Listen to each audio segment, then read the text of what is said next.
तो राजू गुंबर ने उस दिन जो किया अपने क्षेत्रीय अध्यक्ष के सामने, उसका खामियाजा आप लिख लीजिए। ये भारतीय जनता पार्टी है, उनको भोगना पड़ेगा।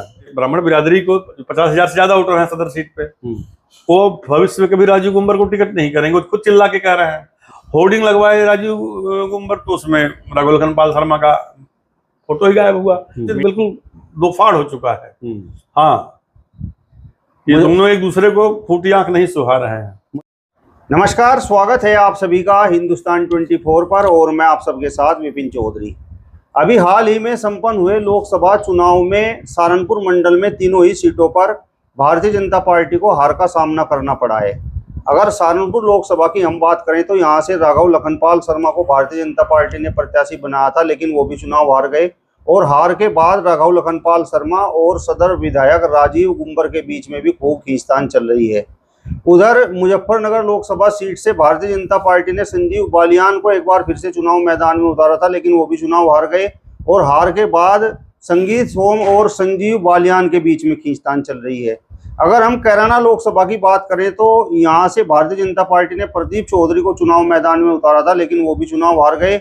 और हार के बाद प्रदीप चौधरी और मनीष चौहान के बीच में खींचतान चल रही है। जिस तरीके से ये खींचतान चल रही है, तो क्या ये मान लिया जाए कि भाजपा प्रत्याशियों को हराने का काम भाजपाइयों ने ही किया और 2027 के विधानसभा चुनाव में खासकर भारतीय जनता पार्टी पर इसका क्या प्रभाव पड़ेगा? आज इस पूरे विषय पर बातचीत करने के लिए हमारे साथ खास मेहमान वरिष्ठ पत्रकार राजनीतिक विश्लेषक अवनिंदर कमल जी मौजूद हैं। अवनिंदर जी, बहुत बहुत स्वागत करता हूं आपका हिंदुस्तान 24 पर। धन्यवाद चौधरी साहब। जिस तरीके से लोकसभा चुनाव संपन्न होने के बाद खासकर सहारनपुर, मुजफ्फरनगर और कैराना पर भाजपाइयों में ही आपस में खींचतान चल रही है, तो 27 का आप भारतीय जनता पार्टी का क्या भविष्य देख रहे हैं? देखिए, 27 तो अभी बहुत दूर है, लेकिन जहाँ तक भारतीय जनता पार्टी की इस लोकसभा चुनाव में पराजय की बात है, खासतौर से उत्तर प्रदेश जैसे बड़े सूबे में किन प्रकार केंद्र में चलिए जोड़ गांठ करके सरकार बना ली गई है और तीसरी बार प्रधानमंत्री बने हैं नरेंद्र मोदी। लेकिन उत्तर प्रदेश में जो इतनी बड़ी पराजय हुई, उसके पीछे कई वजहें हैं। वो चाहे सहारनपुर मंडल की सहारनपुर लोकसभा सीट हो और मुजफ्फरनगर की सीट हो या फिर कैराना लोकसभा सीट हो। इसके अलावा देखिए, मुरादाबाद से रामपुर तक लेकर उधर रायबरेली, सीतापुर और आजमगढ़, गाजीपुर जैसी तमाम सीटों पर, ओम प्रकाश राजभर के बेटे जहाँ से लड़े मऊ सीट पर, उस पर भी, घोसी पर, तो तमाम इनके बड़े बड़े दिग्गज भारतीय जनता पार्टी के धराशायी हो गए। उसकी देखिए कुछ वजहें स्थानीय हैं। हर जगह भाजपा में अंतरकलह आ रही है। जैसे यहाँ आप देखिए तो चुनाव से पहले राजपूतों का जो एक महापंचायत हुई थी ननौता क्षेत्र में, बाद में जब समीक्षा हुई राघव लखनपाल के हारने की सर्किट हाउस में, मेरा ख्याल 21 जून के आसपास हुई थी, और उसमें भाजपा ही दो खेमों में बट गए थे। और उनका खासतौर से देवबंद के विधायक जो राज्य मंत्री भी हैं लोक निर्माण विभाग के, कुंवर ब्रजेश सिंह पर आरोप था कि इन्होंने पंचायत में फंडिंग की और इन्होंने ठीक से प्रचार प्रसार नहीं किया। सदर सीट पर भी यही था कि राजू गुंबर और उनके चाहने वाले जो हैं उन लोगों ने, मतलब यहाँ 50% केवल मतदान हुआ, उन्होंने इंटरेस्ट नहीं लिया, अंदर खाने ये लोग काट करते रहे।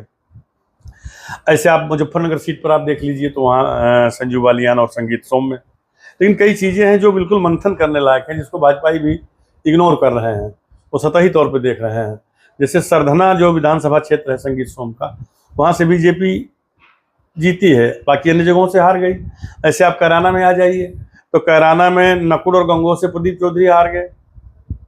मनीष चौहान ये बात कह रहे हैं कि हमने तो शामली विधानसभा जिता करके भेजा है। हाँ। और यहाँ आप देखें तो बेहट में और देहात क्षेत्र में 2019 की तुलना में बीजेपी को ज़्यादा वोट मिले, लेकिन देवबंद में जहाँ आगे होना चाहिए था, जहाँ भाजपा के विधायक थे रामपुर मनिहारन में और सदर सीट पर, वहाँ भाजपा पीछे चली गई। तो इसमें दो राय नहीं, जैसे जो तोहमत लगाई जा रही है। अब राजू गुंबर और राघव लखनपाल में इस समय 36 का आंकड़ा है। अभी संगठन प्रदेश के, पश्चिमी उत्तर प्रदेश के जो क्षेत्रीय अध्यक्ष हैं सत्येंद्र सिसोदिया, उनके सामने बैठक से वो एक मीटिंग हो रही थी जिसमें डायस से राजू गुंबर चले गए। एक तरह से बहुत बड़ी वो, चूँकि राजू गुंबर संघ के आदमी हैं और संघ में अनुशासन बड़ी महत्वपूर्ण चीज़ होती है। आपके सामने एक उदाहरण, थोड़ा विषय से भटक नहीं रहा हूँ लेकिन अलग ले चल रहा हूँ। लक्ष्मीकांत वाजपेयी ने संघ के एक बड़े पदाधिकारी से पंगा ले लिया था जब वो प्रदेश अध्यक्ष थे, बाद में उनको खामियाजा क्या भोगना पड़ा, टिकट तक नहीं मिला, बहुत लंबे अरसे तक वो मतलब राजनीतिक वनवास झेल रहे थे। फिर अब जाके राज्यसभा में उनको भेजा। तो राजू गुंबर ने उस दिन जो किया अपने क्षेत्रीय अध्यक्ष के सामने, उसका खामियाजा आप लिख लीजिए। ये भारतीय जनता पार्टी है, उनको भोगना पड़ेगा। और जिस तरह से राजू गुंबर चुनौती दे रहे हैं, अगर आप देखिए राघव लखनपाल में राजू गुंबर में बहुत बड़ा फर्क है। अभी राजू गुंबर राघव लखनपाल जितने बड़े नेता नहीं बन पाए हैं। वो एक बार वो उपचुनाव जीते थे, दूसरी बार फिर चुनाव जीत गए। राघव लखनपाल 3 बार के एमएलए, 1 बार के सांसद, उनके फादर इतने बड़े लीडर, उनका एक बैकग्राउंड उनका कितना मजबूत है, कोई 1 रुपए का दाग नहीं है, जैसा कि नेताओं पर अक्सर होता है। उसकी तुलना में आप देखिए राजू गुंबर का। आज आपको पता है कि सत्ताधारी विधायक क्या कर रहे हैं, आम पब्लिक को भी पता है।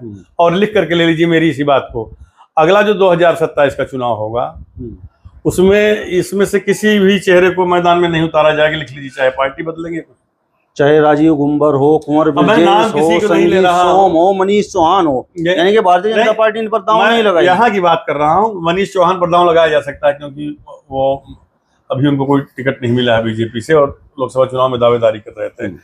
संगीत सोम का भी पलड़ा इतना कमजोर नहीं है, लेकिन सहारनपुर के संदर्भ में कहूँ तो यहाँ काफी कुछ चेंज होगा और पूरे प्रदेश में चेंज होगा, क्योंकि आने वाला जो माहौल अभी से दिख रहा है वो समाजवादी पार्टी का है। मेरा ख्याल है कि कांग्रेस के साथ मिलकर ये लोग चुनाव लड़ेंगे और वो आसार आपके सामने नजर आ रहे हैं। बात हम उस पर चलते हैं, जब आपने कहा कि तो ये पूरे प्रदेश में पराजय के कई कारण हैं। एक तो स्थानीय कारण, अंतरकलह, जैसे सहारनपुर में हुआ, कैराना में मनीष चौहान की अलग खिचड़ी पक रही थी, प्रदीप चौधरी के विपरीत, क्योंकि वो भी दावेदार थे मनीष चौहान में टिकट के। ऐसे संगीत सोम में और संजीव बालियान में लगी हुई थी, तो उसका खामियाजा भोगना पड़ा। लेकिन केवल स्थानीय मुद्दे या स्थानीय अंतरकलह ही पराजय का कारण नहीं रही है, बीजेपी की पराजय का और भी कारण है। 20 लाख से ज्यादा युवा मतदाता इस बार नए बने थे, उन सब ने सपा को वोट दिया, क्योंकि महंगाई, बेरोजगारी, अग्निवीर, पेपर लीक ऐसे मुद्दे थे जिन्होंने नौजवानों को झकझोर करके रख दिया। उनको लगा कि छलिया सरकार है, ये यहाँ कुछ हो नहीं रहा है। इनकी जो योजनाएं थी फ्री राशन वासन की, वो कोई काम नहीं आई। अब भाजपा तो कहती है भाई सबका साथ, सबका विकास, सबका विश्वास, लेकिन ये उसका नारा है, सच्चाई ये नहीं। मुसलमान क्यों, मुसलमान कोई बीजेपी को वोट नहीं करता, मैं मानता हूँ 1% करता हो तो करता हो, कोई वोट नहीं करता। ये चाहे जितना उनको लाभ देने की कोशिश कर रहे हो, क्योंकि जो जब सच्चाई पे आप आ जाएंगे, भाई भाजपा अगर मुसलमानों की इतनी हित ऐसी है तो मुसलमानों को टिकट क्यों नहीं देती, उनको अपनाइए ना।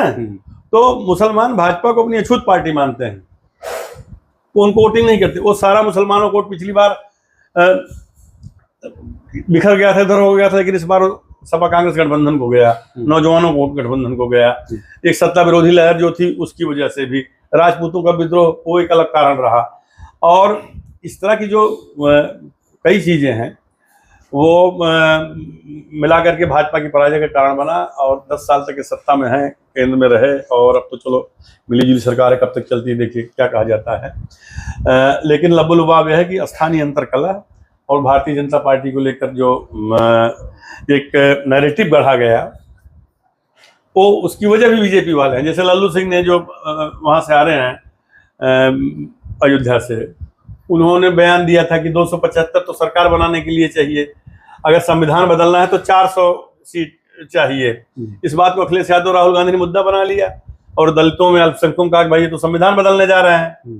हालांकि इसकी काट के लिए मोदी ने कहा था कि बाबा साहब भीमराव अम्बेडकर भी आ जाए तो संविधान नहीं बदला जा सकता, लेकिन वो काम नहीं आया। तो ये होता है, ये वहीं से हार गए जहां रामलला का मंदिर प्रतिष्ठापित किया, इतना बड़ा समारोह किया, तामझाम किया, उसी सीट को हार गए और देशवर प्रसाद ने लल्लू को पटकनी दे दी। तो भाजपा को लेकर के अब भी जो है वो सत्ता विरोधी लहर तैर रही है।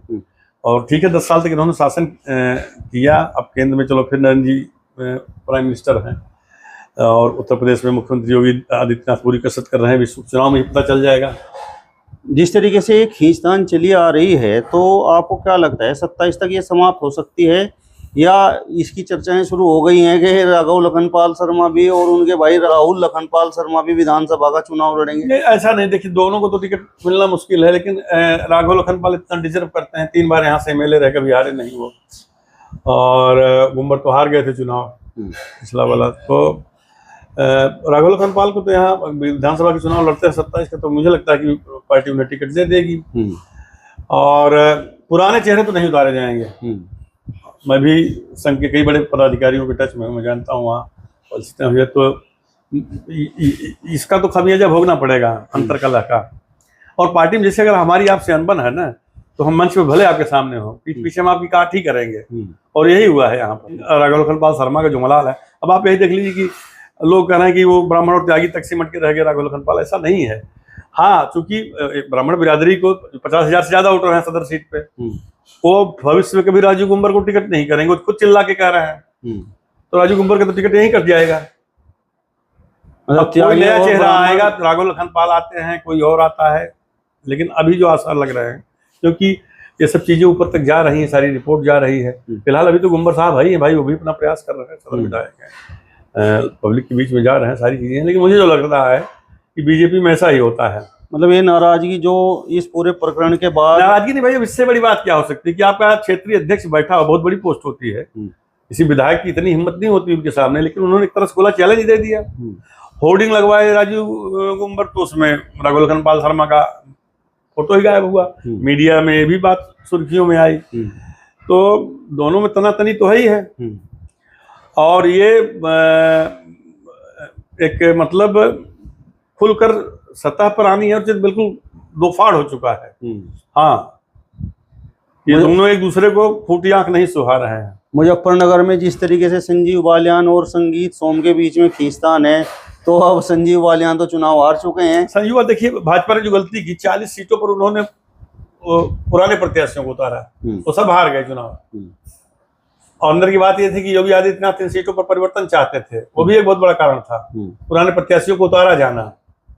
हालांकि राघव लखनपाल उस फॉर्मेट में नहीं आते, इनकी छवि बड़ी अच्छी रही है, लेकिन और सीटों पर चेंज करना चाहिए था। तो अब इन लोगों का भाजपा में कुछ और जगहें तलाशी जाएंगी। अब तो भी लंबा समय है, तब तक क्या होता है। संजीव बालियान अब संगीत सोम की राहों में रोड़ा अटकाने का काम करेंगे। नहीं, संगीत सोम की राहों में क्या भाई, वो तो 2 बार केंद्रीय राज्य मंत्री रहे, सांसद रहे 2 बार, और संगीत सोम का भी अपने क्षेत्र में काफी वकार है। अब भविष्य में जो विधानसभा का चुनाव होगा, उसमें उठापटक खींचतान तो होगी ही, तमाम लोग पार्टी भी बदलेंगे। तो वास्तव में ऐसा है, जिस तरीके से राजीव गुंबर और कुंवर ब्रजेश सिंह और उधर मनीष चौहान और संगीत सोम पर जिस तरीके से तोहमत लग रही है, तो क्या इन प्रत्याशियों के हारने के पीछे इनका कोई रोल रहा है? देखिए, ऐसा बिना किसी बात की कोई बेवजह ऐसी बातें नहीं उठती हैं। पार्टी में अंतरकलह तो रही है, पूरे चुनाव में आप देखिए, पूरे चुनाव में पार्टी में बहुत अंतरकलह रही है। लोग खुलकर प्रचार प्रसार नहीं किए। पहले क्या था, ये भाजपा के जो कार्यकर्ता करता धरता है, तो ये घर घर से मतदाताओं को निकाल के ले आते थे। अच्छा, ये भी क्या करें, उपेक्षा के शिकार हैं। भारतीय जनता पार्टी के किसी पदाधिकारी कार्यकर्ता की कहीं चलती नहीं, किसी अधिकारी को फोन भी करता है तो सर जी हुजूरी करके करता है। यहाँ तक कि विधायकों को भी मैं देखता हूँ, वो जेन्युइन काम कराने में भी वो कांपते हैं, क्योंकि योगी आदित्यनाथ मुख्यमंत्री की तरफ से इतनी अधिकारियों को छूट दी गई, इसी वजह से अधिकारी बेलगाम हो गए हैं। आए दिन ये रिश्वत लेते हुए पकड़े जा रहे हैं। करप्शन का सबसे बड़ा उदाहरण ये है। तो ये जो कि भ्रष्टाचार, जीरो टॉलरेंस, ये सब हवाई बातें हैं। क्राइम भी नहीं रुका है। लोग जानते नहीं ना, प्रचार की योगी सरकार में सब कानून व्यवस्था चुस्त दुरुस्त, कहाँ तो चुस्त दुरुस्त यार, आए दिन तो क्राइम हो रहा है। एनसीआरबी की जो रिपोर्ट है, उससे बड़ा तो कोई आंकड़ा नहीं हो सकता। उसमें हर अपराध में उत्तर प्रदेश 5वें स्थान पर है। इन्वेस्टर मीट कुछ हुआ बताइए मुझे पूरे प्रदेश में? एक जिला, एक उत्पाद, कहीं कुछ लगा? किसी को लोन मिला? किसी उद्यमी ने इन्वेस्ट किया? बताओ ना मुझे। इसी सहारनपुर में 60,000 से ज्यादा कारीगर, मुस्लिम कारीगर, वो बेचारे गंभीर बीमारियों का शिकार है, उनके लिए कुछ हुआ? सबका साथ सबका विकास कहाँ है यार? ये सब कुछ नहीं है। सब अपनी जेबें भर रहे हैं, सत्ताधारी नेता, मंत्री और अधिकारी। आम जनता पहले से ज्यादा मार खा रही है। ये जो आज 18 घंटा बिजली मिल रही है, ये समाजवादी पार्टी की सरकार की देन है। अखिलेश यादव ने तमाम विद्युत उपकेंद्र तैयार कराए थे अपने कार्यकाल में। वो तो उस समय शिवपाल यादव, आजम खान लोगों को चल रही थी, वरना मुझे लगता है कि अखिलेश यादव से सीजन लीडर फिलहाल यूपी में, इतना दूरदर्शी, पढ़ा लिखा और विकासोन्मुख सोच रखने वाला कोई नहीं है। तमाम बिना पढ़े लिखे लोग यार वो मंत्री बने हुए चला रहे हैं, जिनको कुछ नहीं। मतलब जिस तरीके का माहौल आप देख रहे हैं, स्पेलिंग नहीं लिख सकते, वो भी मंत्री हैं, क्या करोगे? जिस तरीके का माहौल आप देख रहे हैं, तो क्या आपको लगता है कि 27 में जनता अखिलेश यादव की तरफ देख रही है। हाँ, जनता अखिलेश यादव की तरफ देख रही, नौजवान अखिलेश यादव और राहुल गांधी की तरफ देख रहा है। ये तो चूंकि मीडिया, जो गोदी मीडिया है, उसने ऐसा गढ़ा विपक्ष को उभरने नहीं दिया और एक माहौल तो तैयार अभी कर रहा है, मतलब भाजपा परस्त जो मीडिया है। वरना तो ये भाजपा कहीं गई ही नहीं थी। लेकिन कब तक चले, पाप का घड़ा भर चुका है भारतीय जनता पार्टी का, पूरी तरह से भर चुका है। अब वो फूटने वाला है, 27 में तो यूपी में फूटेगा, और बीच में सरकार गिर जाती है केंद्र की, तो फिर आप देखिए कि तमाशा क्या होता है। अब वाकई में इस देश को नौजवान दूरदर्शी सोच रखने वालों की जरूरत है। सांप्रदायिकता की रोटियां कब तक सेंकते रहोगे आप? ऐसे नहीं। ये देश अल्लामा इकबाल का भी है, सुभाष चंद्र बोस का है, अब्दुल हमीद का है। यहाँ गंगा जमुनी तहजीब है, कुदरती मिलन है यहाँ नदियों का। ये किसी देश को नसीब नहीं है। गंगा यमुना यहाँ गले मिलती हैं। ये मिलन का देश है, मिलन की धरती है। कहाँ यहाँ नफरत फैला रहे हो, सांप्रदायिकता फैला रहे हो? इससे देश नहीं चलने वाला है। चलिए, तो वरिष्ठ पत्रकार अवनिंदर कमल जी को आपने सुना। फिलहाल इस वीडियो में बस इतना ही। अगली वीडियो में फिर आपसे मुलाकात होगी। तब तक बने रहिए हिंदुस्तान 24 के साथ। नमस्कार।